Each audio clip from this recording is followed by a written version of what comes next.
ఆకాశవాణిలో సంస్కృత వార్తా ప్రసారాలు ప్రారంభించి 50 వసంతాలు పూర్తయిన సందర్భంగా వందే సంస్కృత మాతరం ప్రత్యేక కార్యక్రమంలో శ్రీ వేదుల సుబ్రహ్మణ్య శాస్త్రి గారితో ముఖాముఖి వింటారు.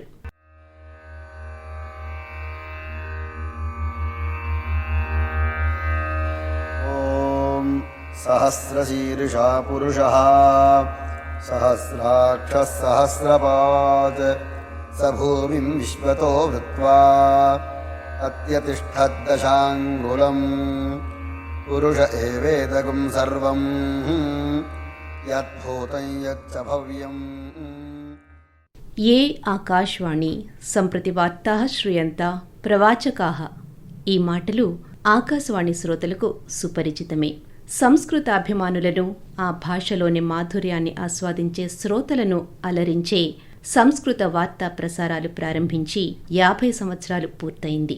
ఈ నేపథ్యంలో సంస్కృత భాష ఔన్నత్యాన్ని మనకి పరిచయం చేయడం కోసం స్టూడియోస్లో ఉన్నారు ఆచార్య సార్వభౌమ, విజ్ఞాన వివేక విభూషణ, వాణీ విభూషణ, ఆధ్యాత్మిక రత్న, విద్యా వాచస్పతి బిరుదాంకితులు, ఆంధ్ర విశ్వవిద్యాలయ విశ్రాంత ఆచార్యులు శ్రీ వేదుల సుబ్రహ్మణ్య శాస్త్రి గారు. వరుధిని ప్రవరం, కళ్యాణం తత్వమసి, భాగవత సుధ, శంభూ శతకం, జానపద గేయ సాహిత్య ప్రభ వంటి అనేక గ్రంథాలు రచించి అమెరికా విస్కాన్సిన్ స్టేట్ యూనివర్సిటీలో విద్యార్థులకు కూడా సంస్కృత భాషా సౌరభాలను పంచిన శ్రీ సుబ్రహ్మణ్య శాస్త్రి గారిని కార్యక్రమానికి సాదరంగా స్వాగతిస్తూ నమస్కారం అండి. శుభం మా శుభం. చాలా సంతోషం.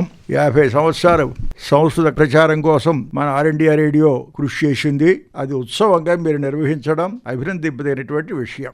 ఆ సందర్భంలో సంస్కృతం యొక్క ప్రాధాన్యం ఏ విధంగా మనకు ఉపయోగపడుతోంది, ఆ విషయాల మీద కొంచెం ఇష్టాగోష్ఠి పెట్టడం కూడా అభినందనీయమైనటువంటి విషయం. హార్దికమైనటువంటి శుభాకాంక్షలు మీకు. గురువుగారు, ఇరు భాషా ప్రావీణ్యం గల మీరు సంస్కృత భాష యొక్క ప్రాముఖ్యతని తెలియజేస్తూ, అలాగే భారతదేశానికి సంస్కృత భాషకి ఉన్న అనుబంధం గురించి వివరిస్తారండి. ఈ విషయం మీద ఒక రోజు అల్లా మాట్లాడినా చాలదమ్మా. భారతదేశానికి సంస్కృతానికి ఉండే సంబంధం. భారతస్య ప్రతిష్ఠే ద్వే సంస్కృతం సంస్కృతిస్తథా. భారతస్య ప్రతిష్ఠే ద్వే, భారతదేశం యొక్క ప్రతిష్టకి అంటే ఉనికి అని ఒక అర్థం ఉంది, విశిష్టత అని ఒక అర్థం ఉంది. ద్వే, రెండు ఉన్నాయి అంశాలు. సంస్కృతం మొట్టమొదటి సంస్కృతం, సంస్కృతిస్తథా రెండోది సంస్కృతి. సంస్కృతం మన భారతీయ సంస్కృతి, ఈ రెండు కూడా భారతదేశానికి ప్రతిష్టాకరములైనటువంటి అంశాలు. ఇందులో మొట్టమొదటి సంస్కృతం గురించి చెప్పాడు, తర్వాత సంస్కృతి అన్నాడు. ప్రపంచ వ్యాప్తమైనటువంటి సంస్కృతి మన భారతీయ సంస్కృతి. ఇప్పుడు మరీ బాగా గుర్తిస్తున్నారు. ఈ సంస్కృతిని అంతటినీ కూడా మనకి అందించినటువంటి భాష సంస్కృత భాష ఒక్కటే. ఈ language is a vehicle of expression. ఆ విధంగా సంస్కృతి, దాన్ని నిలబెట్టేటువంటి భాష సంస్కృతం. ఏదైనా భావాన్ని వ్యక్తం చేయాలంటే భాష కావాలి.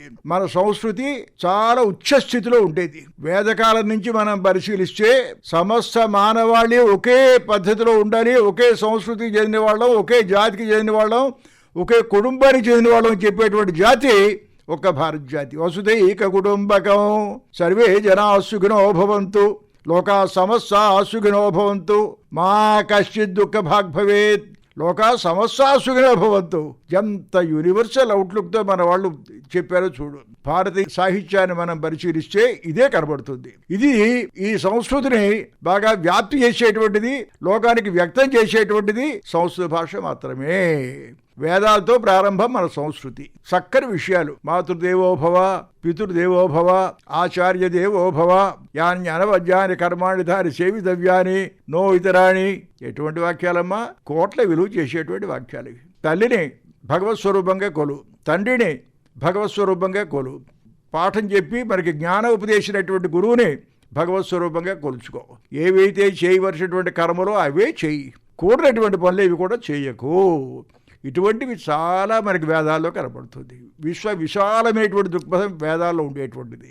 అది ఒక మతానికి, ఒక జాతికి, ఒక దేశానికి, ఒక కాలానికి కరెక్ట్గా ఉండేటువంటిది కాదు. సంగచ్చధ్వం సంవదధ్వం, ఇది ఋగ్వేదంలో ఉండేటువంటి మంత్రాలు ఇవి. సంగచ్చధ్వం, అందరం కలిసి ఒకే మాట మాట్లాడదాం, ఒకే పద్ధతిలో నడుద్దాం. ఇలా మానవాళి మొత్తాన్ని, ఒక భారతదేశంలో కాదు ఇది, అందరూ కూడా ప్రపంచంలో ఎక్కడెక్కడైతే మానవ జాతి ఉందో ఆ మానవ జాతిని అంతటినీ కూడా కలిపి సుఖంగా ఉండడం కోసమే మన సంస్కృతి ఏర్పడింది. అంతే తప్ప మన భారతదేశం, అందులో మన సౌత్, అందులో మన ఆంధ్రప్రదేశ్, అందులో మా కుటుంబం, అందులో నేను, ఈ సంకుచిత భావం మనకి ఎక్కడా లేదు. ఇది ధర్మం అనుష్ఠించాలి. ఈ ధర్మం అనేటువంటి పదం ఒక్క సంస్కృతంలోనే ఉంది, భారతదేశంలోనే ఉంది. అది దానికి ఈక్విలెంట్ వర్డ్ సృష్టిలో ఎక్కడ కూడా లేదు, ఏ భాషలో కూడా. ధరతి విశ్వమితి ధర్మ, సమస్తమైన విశ్వం ఉండడానికి ఆధారభూతమైనటువంటిది ధర్మం. ఆ ధర్మం అంటే మరే లేదు, కర్తవ్యం. అది ఎవడు ఏం పని చేయాలి చక్కగా చెబుతూ ఉంటుంది. అది ఆ ధర్మాన్ని ఆచరించాలి, తండ్రిని ఆదరించాలి, తల్లిని ఆదరించాలి. ఇది ధర్మం. ధర్మాన్ని ఎప్పుడు కూడా అతిక్రమించకూడదు. అది అందరూ వాళ్ళ ధర్మాన్ని నిర్వర్తించాలి అని ప్రపంచంలో మానవ జాతికి ఉపదేశించింది భారతదేశం. అది తండ్రి మీద తల్లి మీద ఎంత గౌరవం ఉండాలో రాముడిని ఉపదేశించాడు. పిల్లలకు కూడా ఇటువంటి రామాయణం, భారతం, భాగవతం చెప్తే చక్కగా మంచి సంస్కారం కలుగుతుంది. సంస్కృతి అంటే సమ్యక్ కృతి సంస్కృతి, శుద్ధి చేయడం. ప్రతి మనిషి కూడా కుల మతాలతో సంబంధం లేకుండా, దేశంతో సంబంధం లేకుండా పశు ప్రవృత్తితోనే పుడతాడు. కానీ చక్కగా జ్ఞానాన్ని పొందుతాడు. ఏ రకంగా ప్రవర్తించాలి, ఎలా ప్రవర్తించుకోకూడదో తెలుసుకుంటాడు. జీవితం యొక్క లక్ష్యం ఏమిటో అని తెలుసుకుంటాడు. తాను సుఖపడి 10 మందిని సుఖపెట్టేటువంటి స్వభావాన్ని పొందుతాడు. ఇదంతా కూడా శుద్ధి చేయడం. అదే సంస్కృతి. మంది విశాలమైన సంస్కృతి. ఆనాడు వివేకానంద చికాగోలో ప్రసంగం చేస్తూ brothers and sisters of America అన్నాడు. ఆశ్చర్యపోయారు వాళ్ళు. ఏమిటి అనుబంధం ఏమిటి? This is our Indian culture అన్నాడు. That is our culture. ఎదుటి వ్యక్తిని సోదర భావంతో చూస్తాం. అది పెద్దావిడ, అమ్మా నమస్కారం అండి, బాగున్నారా అని మాతృమూర్తిగా మనం చూస్తాం. అది ఇటువంటి సంస్కృతి మనకి భారతదేశంలోనే కనబడుతుంది. ఈ సంస్కృతిని అంతటి కూడా మనకు ఉపదేశించింది సంస్కృత భాష. అందుచేత సంస్కృత భాష ఉందే, దాన్ని మనం విస్మరించేటట్టుకైతే చాలా చాలా ఇబ్బందులు పాలవుతున్నాం. కాబట్టి సంస్కృత భాష ఒకరి భాష కాదు, అందరి భాష. అది ప్రపంచంలో మానవ జాతి భాష. భాష అందరికీ సరిపోయినటువంటి భాష. సంస్కృత భాష అందరికీ కావాల్సింది. అది ఇప్పటికీ ప్రపంచంలో అప్పుడప్పుడు మనకి వాట్సాప్లో వాటిలో వస్తూ ఉంటాయి. ఋగ్వేదాలు, వాటిలో ఉండే మంత్రాలు ఇతర దేశస్తులు చదువుతున్నారు, మనకన్నా స్వచ్ఛంగా చదువుతున్నారు. అది ఆశ్చర్యం. అది వీటికి ఇంత సంస్కారం, ఇంత ఉచ్చారణ అలాగొచ్చిందని ఆశ్చర్యపోతూ ఉంటాను నేను. అది సంస్కృత భాషలో ఉండేటువంటి గొప్పతనం. గురువుగారు, ఇప్పుడు మీరు అన్నట్టుగా ప్రపంచ దేశాలన్నీ కూడా సంస్కృత భాష పట్ల ఆకర్షితులవుతున్నాయి. సంస్కృత భాష పట్ల వారి అభిప్రాయం మారడానికి కానీ, వారు దాన్ని ఆహ్వానించడానికి వెనుక ఉన్న కారణాలు ఏంటంటారండి? మనకే చిన్నచూపు తప్పిస్తే ప్రపంచంలో సంస్కృత భాష నేర్చుకోవాలి. సంస్కృత భాష నేర్చుకుంటేనే వాళ్ళ గ్రంథాలు చదువుతాం, వాళ్ళ సంస్కృతిని తెలుసుకోగలుగుతాం, వాళ్ళ విజ్ఞాన సర్వస్వాన్ని కూడా మనం అర్థం చేసుకోవడానికి అవకాశం కలుగుతుంది అనేటువంటి దృక్పథంలో సంస్కృతం మీద ప్రపంచంలో చాలా దేశాలు ఆసక్తితోనే ఉంటున్నాయి. ఇంచేదంటే విజ్ఞాన సర్వస్వం. మనకి వేదంలో చెప్పంది ఏదీ లేదు. విధి జ్ఞానే అనే ధాతువు నుంచి వచ్చింది వేదహ అనేటువంటి పదం. అఖండమైనటువంటి జ్ఞానం. అది ఎప్పుడు కొన్ని వేల సంవత్సరాల కిందట పాశ్చాత్య దేశాలు కూడా ఎక్కడ లేనటువంటి రోజుల్లో అఖండమైనటువంటి విజ్ఞానంతో చాలా ఉన్నతమైనటువంటి స్థితిని పొందినటువంటిది భారతీయ సంస్కృతి. మన వేదాల్లో ఏముందో తెలుసుకోవాలి. జర్మనీ వాళ్ళు చాలా కృషి చేస్తున్నారు. ఆ మధ్య ఎప్పుడో వేపలో వచ్చింది. మనకంటే అక్కడ లైబ్రరీ బ్రహ్మాండంగా ఉన్నాయి, సంస్కృత పుస్తకాలు, ఎవ్వరూ చూడనటువంటి పుస్తకాలు ఉన్నాయి అని వాళ్ళు సంపాదించారు. దాని విలువ వాళ్ళు తెలుసుకున్నారు. అందులో అన్నీ ఉన్నాయి. ఖగోళ శాస్త్రం, జ్యోతిష్ శాస్త్రం, ప్రతి క్షణంలోనే ఏం మార్పు వస్తుందో చెప్పేటువంటి సాహసం అడుగుంది. ఒక్క విషయం, గ్రహణాల గురించి వాడు రాస్తున్నాడు పంచాంగంలోనూ. పలానప్పుడు 6:36 రాత్రి గ్రహణం పడుతుంది అని. వాటిలో ల్యాబొరేటరీ ఏం లేదు కదా, మరి ఎక్కడి నుంచి వచ్చింది ఈ పరిజ్ఞానం? వాడికి తరతరాలుగా వచ్చేటువంటి గణితం వల్ల వచ్చింది. అది ఈ విధంగా అన్ని విషయాల్లోనూ చివరికి విమానంతో కూడా భరద్వాజ మహర్షి రాశాడు అని చెబుతున్నారు. అయితే మనకు వచ్చిన ఇబ్బంది ఏమిటంటే జ్ఞానం ఉంది, సంవత్సరం ఉంది, దాన్ని మనం ఇప్పుడు సరిగ్గా వినియోగించుకోలేకపోతున్నాం. సంవత్సరం బాగా చదివిన వాడికి ఆధునిక విజ్ఞాన శాస్త్రంతో పరిచయం లేదు. ఆధునిక విజ్ఞాన శాస్త్రంలో బాగా పరిచయం ఉన్నవాడికి సంవత్సరంలో పరిజ్ఞానం లేదు. విద్యార్ కలర్స్ అని చెప్పుకొచ్చారు. సప్తాశ్వాహని చెప్తాను చూడు గురించి. 7 గుర్రాలు ఉన్నాయి అని అదే తీసుకొచ్చారు శ్రీ రామన్. ఇలా మన భారతీయ సంస్కృతిలో, మన వేదాల్లో ఉండే విషయాల్ని ఎంత విజ్ఞానం ఉందో దాన్ని తవ్వుతూ, ఖనిజ శాస్త్రం ఉంది, మినరాలజీ, ఇవన్నీ కూడా, మెటలర్జీ, ఇవన్నీ కూడా మనకి బాగా తెలుస్తుంది. ఇలా పరిశీలిస్తే సమస్తమైన విజ్ఞానం కూడా సంస్కృతంలో ఉంది. కాబట్టి ప్రపంచంలో అన్ని జాతుల వాళ్ళు కూడా సంస్కృతం గురించి చాలా తాపత్రయపడుతున్నారు, తెలుసుకోవడం కోసం తాపత్రయపడుతున్నారు, నేర్చుకుంటున్నారు.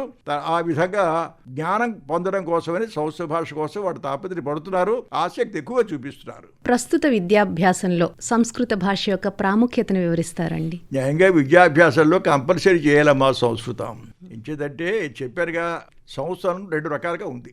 ఒకటి జీవన విధానాన్ని బోధిస్తుంది, 2 జీవితం యొక్క లక్ష్యాన్ని బోధిస్తుంది. జీవితం యొక్క లక్ష్యం ఒక్క భారతదేశంలో ఉన్నంతగా తెక్కని దేశాల్లో లేదు. తెక్కని దేశాల్లో బ్రతకడం అంటే ఏమిటి? సుఖంగా బ్రతకడం. ఇదే వాళ్ళ యొక్క జీవిత పరమార్థం. మనది ఇది కాదు. ఇది జనన మరణాత్మకమైన సంసారంలోంచి ఎప్పుడైనా బయటపడాలి. మానవ జన్మ కాదు, ఏ జన్మ వచ్చినా ఎంత వచ్చినా ఇది క్షణికం తప్పిస్తే సుఖాలు తక్కువే తప్పిస్తే ఎక్కువ ఉండవి. ఇవి ఇప్పుడు వేసుకుంటే హాయిగా సుఖంగా వేసవకాలం మనం అనిపించాం. ఇంకో 4 రోజుల మధ్య వేస్తే సరి తట్టుకోలేము. అది అంటే అది క్షణికం. అది అలాగా జీవితం యొక్క పరమార్థాన్ని కూడా మనం తెలియజేసేటట్టుగైతే ఎన్నో గ్రంథాలు మనకు ఉన్నాయి. వేదాల దగ్గర ఉపనిషత్తులతో ప్రారంభించారు. సర్వమత సామరస్యాన్ని కలిగిన దేశం భారతదేశం. సర్వమతాల్ని కూడా ఆదరించి జాగ్రత్తగా పోషించి ఆ జ్ఞానాన్ని కాస్త బాగా గ్రహించడం కోసం ప్రయత్నం చేసినటువంటి దేశం భారతదేశం. అది శంకర అద్వైతం వచ్చింది, విశిష్టాద్వైతం వచ్చింది, ద్వైతం వచ్చింది, శైవం వచ్చింది, వైష్ణవం వచ్చింది, శౌరం వచ్చింది, గాణాపత్యం వచ్చింది. అన్ని రకాలైన మతాలు ఉన్నాయి మనకి. అందరూ కూడా మనకి సమానంగానే చూసుకుంటాం తప్ప హెచ్చు తగ్గుతో ఇప్పుడు చూడవాలి. అలాగే జీవితం యొక్క పరమార్థం గురించి కూడా తాపత్రయపడింది ఒక భారతదేశం. ఈనాడు కూడా పెద్ద పెద్ద పోస్టులు రిటైర్ అయిన వాళ్ళు ఏడుస్తున్నారు. చిన్నప్పుడు సంవత్సరం చదువుకోలేకపోవడం చేత ఇవి ఆధ్యాత్మిక గ్రంథాలు చదువుకునే యోగం లేకపోయింది. Original is original, translation is translation. Original చదువుకోవాలి. తర్వాత సంవత్సరంలో అక్షరాలు బీజాక్షరాలతో వాడుతూ ఉంటాయి మా శ్లోకాలు కానీ ఇవి కానీ. ఒక విధమైన శక్తి దానికి వస్తుంది సంవత్సరంలో చదివితేనే. ఆ విధంగా పిల్లలకి చిన్నప్పటి నుంచి కరికులంలోనే సంస్కృత భాష కాస్త కంపల్సరీ చేసి, అది పరీక్షల కోసం మార్కుల కోసం కాదు, ఇది భాష కోసం మనం నేర్పిస్తే సాహిత్యం వాడు బాగా చదువుకుంటే తర్వాత సైంటిస్ట్ కానీ వాడు అయ్యేటట్టుగైతే చక్కగా తెలుసుకుంటాడు. ఒకప్పుడు టెస్ట్ ట్యూబ్ బేబీ వచ్చిన కొత్తలో డాక్టర్ని చెప్పి కనబడితే, అయ్యా గొప్ప సైంటిఫిక్గా కనుక్కున్నారండి మీరు, అద్భుతమైనటువంటి చిత్రం చేశారని, మీరు ఆశ్చర్యంగా ఉంది నాకు అన్నాను. శాస్త్రి గారు మీరు అలాగంటే ఎలాగా, మరి కౌరవులు అంతా ఎలా పుట్టారు, ద్రోణాచార్యులు ఎలా పుట్టాడు, ఈ టెస్ట్ ట్యూబ్ బేబీ సిస్టమ్ భారతదేశంలో ఉంటున్నట్టుగా మరి పురాణాలు చెప్పడం లేదా, మీరు కూడా దాన్ని అభినందిస్తే ఎలాగా అంటే తెలబోయాను నేను. పిల్లలకి చక్కగా చిన్నప్పటి నుంచే సంస్థ నేర్పిస్తే కరికులంలో కూడా ఛాన్స్ షీట్ పెట్టేట్టుకైతే జీవన విధానం బాగుంటుంది. సాహిత్యము జీవితము కలిసి ఉంటుంది. ఇక్కడ art is for art sake అనేటువంటి పద్ధతి కాదు మాది. ఈ సాహిత్యంతో చెప్తూ నాయనా నువ్వు ఇలా ప్రవర్తించాలి, ఇది నీ యొక్క లక్ష్యం, ఇలా ప్రవర్తిస్తే ఈ విధమైన ప్రయోజనాన్ని పొందుతావు అనేటువంటి ఉపదేశం ఉంటుంది. అది ఒక సంస్కృత భాష జరిపించేట్టుకైతే యౌవనం ధన సంపత్తి ప్రభుత్వం అవివేకత ఏకైకమపి అనర్థాయ కివా యత్ర చతుష్టయం. యౌవనం ధన సంపత్తి ప్రభుత్వం అవివేకత అజ్ఞానం ఏకైకమపి అనర్థాయ. ఒరే 4 ఈ 4 ఏ ఒక్కడున్నా మనం చేరిపేస్తుంది. అది ఒకవేళ 4 కానీ ఉండేటట్టుగైతే చెప్పాలా. ఇటువంటి శ్లోకాలు సంస్థల్లో కొన్ని వేలు కనపడతాయి నీకు. భారతంలో కానీ రామాయణంలో కానీ సులభా పురుషా రాజన్ సంతత ప్రియవాదిన అప్రియస్య చ వచ్చత్య వక్త శ్రోత చ దుర్లభ. ఎంత చక్కని శ్లోకం అది. అది పిల్లలు తెలుసుకుంటే మనకి వాటి లోకజ్ఞానం కలుగుతుంది. అది చక్కగా మనకి హితంగా కబులు తీయగా కబులు ఆనందానికి ఉండేటువంటి కబులు చెబుతున్నారు, కానీ ఇది మన మోసగిస్తున్నాడు, దీంట్లో ప్రమాదం మనకు వస్తుంది అనేటువంటి విషయాన్ని వాడు గుర్తింపగలుగుతాడు. ఆ విధంగా కరికులంలోనే సంస్కృతం కంపల్సరీ చేసేటట్టుగైతే తర్వాత మన విజ్ఞాన సంపద కానీ మనిషి యొక్క వ్యక్తిత్వం పెరుగుతుంది. వాల్మీకి రామాయణంతో ఆరంభం అంది. కోన్వస్మిన్ సాంప్రదాయం లోకే గుణవాన్ కశ్యవీర్యవాన్ ధర్మజ్ఞశ్చ కృతజ్ఞశ్చ సత్యవాక్యో దృఢవ్రత. ఈ 16 గుణాలు కూడా మానవత్వానికి సంబంధించినవి, దైవత్వానికి సంబంధించింది కాదు. ఆ 16 గుణాలు ప్రతి మాట కృతజ్ఞత కావాలి. ఎవడైనా వల్ల ఉపకారం పొందావు, నీ వల్ల నీకు ఉపకారం పొందాను, చాలా కృతజ్ఞుడి జీవితాంతం చెప్పుకోవాలి. అది రామాయణం చెబుతుంది. ఇలాగా చక్కగా మనకి కావాల్సినటువంటి సంస్కారం విజ్ఞానం మానవ సమాజ నిర్మాణానికి, సమాజ సంక్షేమానికి సాహిత్యం, అటు సాహిత్యం దాంతోపాటు ఈ విధమైనటువంటి సంస్కారం రెండూ కలిగించేటువంటి భాష సంస్కృత భాష. అందుచేత పిల్లల నుంచి ప్రారంభిస్తే సంస్కృత సాహిత్యం వాడు కాస్త బాగా పెద్దవాడు అయ్యేటప్పటికీ అవన్నీ తెలుసుకుంటే కొంతైనా సంస్కారాన్ని పొందుతాడు. అలాగే గురువుగారు ఇప్పుడు సాహిత్యంలో కావచ్చు, శాస్త్రాల్లో కావచ్చు, లేదా ఆధునిక దృక్పథంతో సాగే పరిశోధనలు కావచ్చు, వీటిల్లో సంస్కృత భాష ఏ విధంగా ఉపయోగపడుతుందండి? రీసెర్చ్ జరుగుతోంది. భారతీయమైనటువంటి దృక్పథం ఏ విధంగా తెలుసుకోవడానికి అవకాశం కుదురుతుంది. ఇది ఇంత పూర్వం ఉన్నదేనా, ఇప్పుడేదో కొత్తగా మనం వీడు చెబుతున్నారా, కొత్తగా మనం చెప్పడానికి ఏమైనా మనకి మిగిల్చారా అని దాన్ని ఫౌండేషన్ కింద మనం తీసుకొని, ప్రాచీన చెప్పేటప్పుడు తీసుకొని దాని ప్రకారంగా మనం పరిశోధన కాసి చేసేటట్టుకైతే చాలా విశేషాలు, గొప్ప విశేషాలు, విజ్ఞానాన్ని ఇస్తాం లోకానికి. దేశం ప్రగతి అది నేను అన్నాం, అది ఎలాగో ప్రగతి అవుతుంది, అందులో అనుమానం లేదు. విజ్ఞానం అనేటువంటిది అది సమాజానికి అందరికీ కావాల్సినటువంటిది. కొత్త విశేషాలు కాస్త మనం పరిశోధన చేసి చెప్పడానికి తగినటువంటి అవకాశాలు సంస్కృత భాష వల్ల మనకి తెలుసుకోవడం కుదురుతుంది. అది చెప్పారుగా, సైంటిస్టులు చాలామంది ఉన్నారు ఇక్కడ, కానీ సంస్కృత భాష రాదు. ఆ రాకపోవడం చేదేముంది, మనకి ఇంతకు పూర్వం జరిగినటువంటి పరిశోధన ఎంతవరకు వచ్చిందో మనకి తెలియకుండా పోతోంది. ఆ విధంగా రెండింటికి కోఆర్డినేషన్ బాగా ఉంటుంది సంస్కృత భాష కాస్త వచ్చేటికైతే. మీరు తెలుగులోనూ పిహెచ్డీ చేశారు, సంస్కృత భాషలోనూ పిహెచ్డీ చేశారు. ఇరు భాషా ప్రావీణ్యం గలవారిగా తెలుగు భాషకి సంస్కృత భాషకి ఉన్న సంబంధం గురించి వివరిస్తారా? తెలుగు భాష నువ్వు అన్నావా, ఆ భాషా పదం సంస్కృత పదమేనా? సంవత్సరం లేనిదే తెలుగు భాష లేనే లేదు. సంవత్సరం లేకపోతే తెలుగు లేనే లేదు. తెలుగు భాషని ఆనాడు నన్నయ్య భట్టు కావ్యాన్ని రాయమన్నాడు. భారతాన్ని అనువదించవయ్యా అన్నాడు. అసలు శిశులైన దేశీయ పదాలు 500-600 కన్నా ఎక్కువ ఉండవు. ధర్మే చార్థే చ కామే చ మోక్షే చ వృషర్షభ ఇతిహాసి తదన్యత్ర ఎన్నేహాసిన తత్వచిదు. వ్యాసుడు ఓ సవాల్ చేశాడు. ధర్మ అర్థ కామ మోక్షాల్లో నేను భారతంలో చెప్పిందే ఉంటుంది, భారతంలో చెప్పంది ఏది ఉండదు. మన మహర్షులు జీవితాన్ని వడగట్టారు. ధర్మ అర్థ కామ మోక్షాలు జీవితానికి 4 అవసరమైనటువంటి విషయాలు. ధర్మాన్ని తెలుసుకోవాలి, అర్థాన్ని ధర్మబద్ధంగా ఆర్జించాలి, వినియోగించుకోవాలి. కామాన్ని కూడా ధర్మబద్ధంగా అనుభవించాలి, దాంతోనే సుఖాన్ని అనుభవించాలి. ఇవన్నీ కూడా కంటే ఎక్కువ ఇది 4వది తురీయమైనటువంటిది మోక్షం. అది జీవితంలో ఎవరికైనా సుఖం ఉందమ్మా? కోట్ల కొద్ది ఉన్నవాడు సుఖపడుతున్నాడా? కోట్లు లేనివాడు సుఖపడటం లేదే. ఎంత ఉన్నా చాలక బాధపడుతున్నామే. ఏదో రకమైనటువంటి అసంతృప్తితో బాధపడేటువంటి పరిస్థితి. ఎప్పుడైనా ఒకరోజైనా హాయిగా ఉండే పరిస్థితి రాదా అని అనిపిస్తుంటుంది. అది ఆ హాయిగా రాదా అనేటువంటి పరిస్థితి చక్కగా మనం తెలుసుకోవాలనేటట్టుగైతే ఈ సంస్కృత భాష వల్లే మనకి కాస్త కుదురుతూ ఉంటుంది. అది తెలుగు ముఖ్యంగా సంస్కృత భాష వల్లే పరిపుష్టమైంది. సంవత్సరం లేకపోతే తెలుగు అసలు నన్నయ్య భట్టు మంచి ప్రణాళిక, గొప్ప ప్రణాళిక తీసుకున్నాడు భారతాన్ని. సంవత్సరంలోంచి తత్సంపదాలు సమాసాలు, పెద్ద పెద్ద సమాసాలు. బహువన పాదబాబ్ధి కుల పర్వత పూర్ణ సరస్వతి సహిత మహామహి భరమజస్ర శాస్త్ర పడాలి. ఏమిటమ్మా తెలుగా సంవత్సరం అయింది? చేర్చామంతే, తక్కిందంతా సంవత్సరం అనేది. అట జనికాంచి భూమిశురుడు అంబరు చుంబి శరస్సరఝరీ పడలు ముహుర్ముహుర్లుడు దభంగ దభంగ మృదుగ్గా నిస్వన స్ఫుటనటనానుకూల పరిఫుల్ల కళాపకళాపిజాలమున్. ఏమిటిది? సంవత్సరం ఇది. ఆ విధమైన సంవత్సరాన్ని తీసుకోవడం చేత సాహిత్యం పరిపుష్టమైంది, వినడానికి ఇంపుగా ఉంటుంది. నేను అమెరికాలో స్టూడెంట్స్కి తెలుగు చెప్పేటప్పుడు చదువు గోష్ఠి పెట్టారు. పెడితే తెలుగు భాష గొప్పతనం ఏమిటి అన్నారు. ఏదో 4 పద్యాలు చెప్పి ఎక్స్ప్లెయిన్ చేశాను. మాకు ఎక్స్ప్లెయిన్ అక్కలేదు, పద్యాలు చదవడం చాలా అందంగా ఉన్నాయి, మేము వింటా ఉన్నారు. They are well attracted with the music of the poem. ఎక్కడి నుంచి వచ్చింది ఇది? సంవత్సరం వల్ల వచ్చింది. కేవల కల్పనా కథల కృత్రిమరత్నములు ఆద్య సద్కథలు వావిరి బుట్టు రత్నముల వారిత సత్కవి కల్పనా విభూషావహ పూర్వోత్తములు. మనకి భవిష్యత్తులో చెప్పాడు. కేవల కల్పనా కథల కృత్రిమ రత్నములు, ఆర్టిఫిషియల్ డైమండ్స్. ఇప్పుడంటే దానికి విలువ ఎక్కువ వచ్చింది, కానీ పూర్వం ఒప్పుకునేవారు కాదు దాన్ని. అంచేత కేవలం కల్పించి నేను రాస్తాను భాషలో అనేటిది అప్పుడు వినివాడు కాదు. అది పురాణ ప్రసిద్ధమైన కథ అయితేనే తీసుకోవాలి మనం. దానివల్లే 10 మంది ఆదరిస్తారు. ప్రపంచంలో ఎన్ని మీటర్స్ ఎక్కడా లేవు, నీకు సంవత్సరంలోనే ఉంది. అది ఛందస్సు అక్కడి నుంచి తీసుకున్నాం, వ్యాకరణం అక్కడి నుంచి తీసుకొచ్చాం, బాల వ్యాకరణం. అది లింగ్విస్టిక్స్ సబ్జెక్టు మూలం మన సంవత్సరంలో ఉందమ్మా. స్థానకరణ ప్రయత్నాలతో అక్షరాలు ఎలా పరుగుతాయో వాడు నిర్ణయించారు లింగ్విస్టిక్స్లో.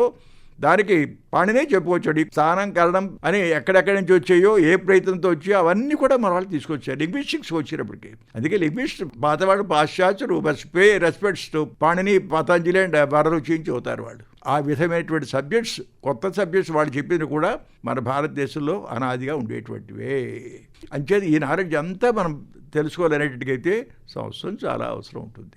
గురువుగారు, ఇప్పుడు మీరు లింగ్విస్టిక్స్ గురించి అన్నారు, భాషాశాస్త్రం. భాషాశాస్త్రంలో సంస్కృత భాష యొక్క ప్రాధాన్యత ఏమిటండి?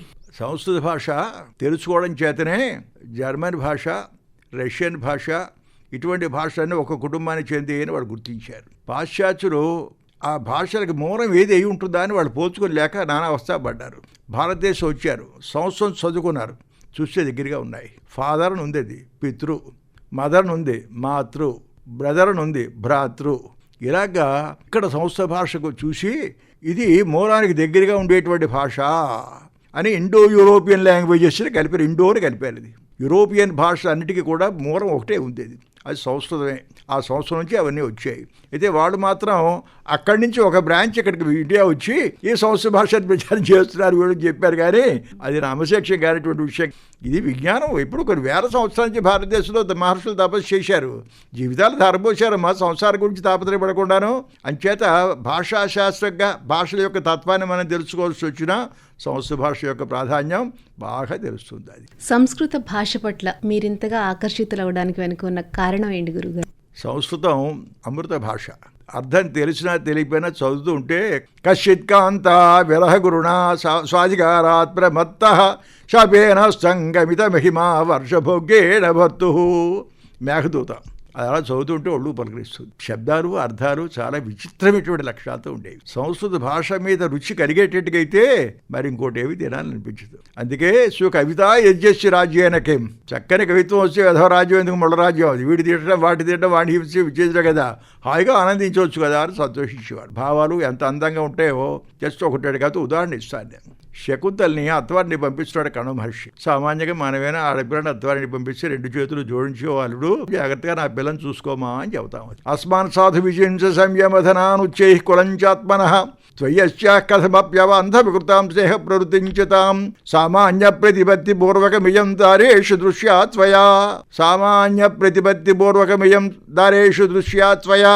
దారేషు నీ భార్యల్లో మా శకుంతలి సామాన్య ప్రతిపత్తితో చూసుకో, సామాన్యంగా నలుగురు చూసినట్టుగా చూసుకుంటుమా అని చెప్పాడు. ఒక అర్థం. సా మాన్య ప్రతిపత్తి పూర్వకం.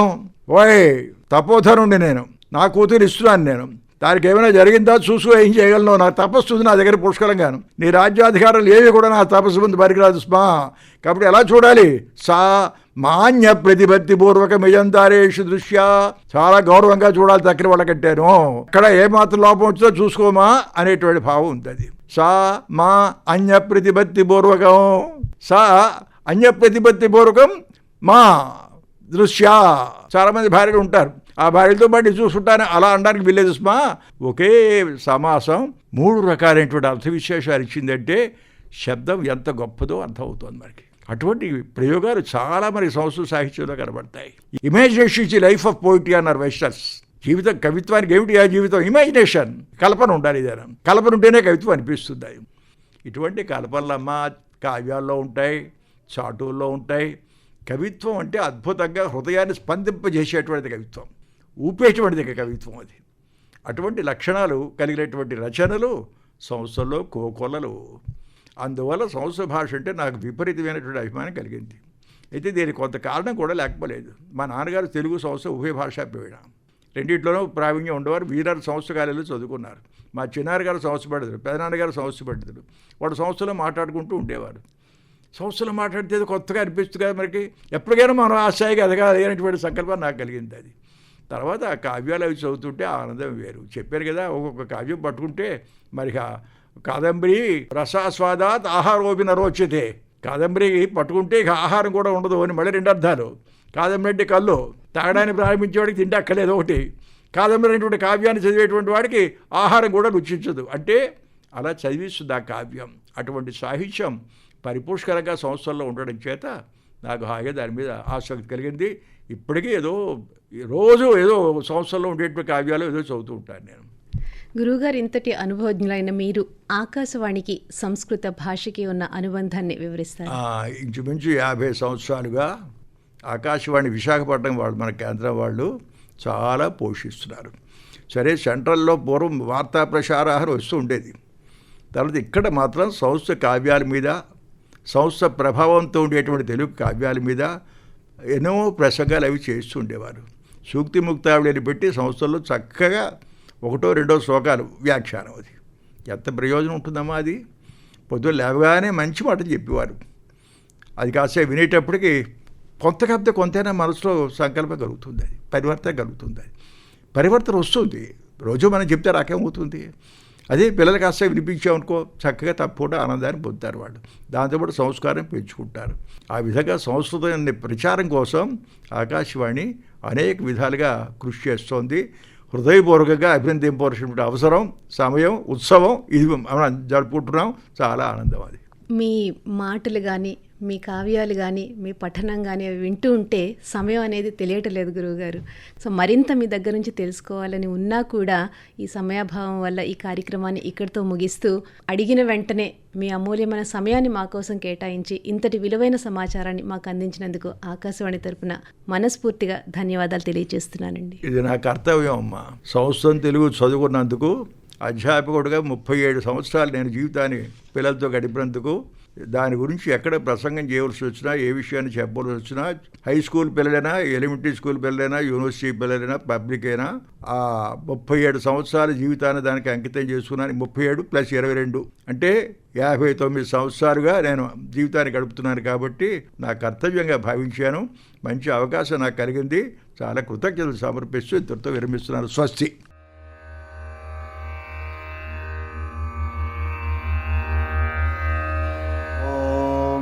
सहस्रशीर्षा पुरुषः सहस्राक्षः सहस्रपात् स भूमिं विश्वतो वृत्वा अत्यतिष्ठद्दशाङ्गुलम् पुरुष एवेदगुं सर्वं यद्भूतं यच्च भव्यम्.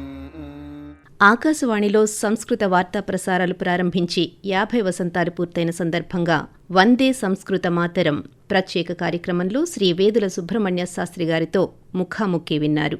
సమర్పణ ప్రాంతీయ వార్తా విభాగం, ఆకాశవాణి విశాఖపట్నం కేంద్రం. వెలువడింది ఆకాశవాణి విజయవాడ కేంద్రం నుండి.